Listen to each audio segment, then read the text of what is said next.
oleh masyarakat. Kementerian Ketenagakerjaan atau Kemenaker menegaskan kewajiban perusahaan untuk membayar tunjangan Hari Raya Pekerja paling lambat 3 April 2024. Komitmen pemantauan terhadap perusahaan agar membayar hak pekerja THR tepat waktu disampaikan Menteri Tenaga Kerja Ida Fauziah saat rapat dengar pendapat dengan Komisi 9 DPR RI. Ida kembali mengingatkan pekerja bisa melaporkan perusahaan yang memiliki masalah pencairan THR.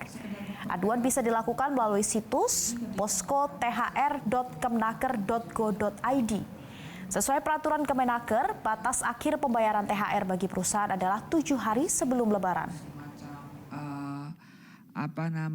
Surat rekomendasi atau apa? Dasar surat edaran yang kami keluarkan itu adalah PP nomor 36 tahun 2021 dan Permenaker nomor 6 tahun 2016. Di mana ini kan pemberian THR itu diberikan kepada pekerja yang memiliki hubungan kerja PKWT maupun PKWTT. Sementara kalau teman-teman ojek online adalah tidak masuk dalam ranah Permenaker nomor 16 tahun ini karena mereka hubungan kerjanya ada. Jelajahi cara baru mendapatkan informasi. Download Metro TV Extend sekarang.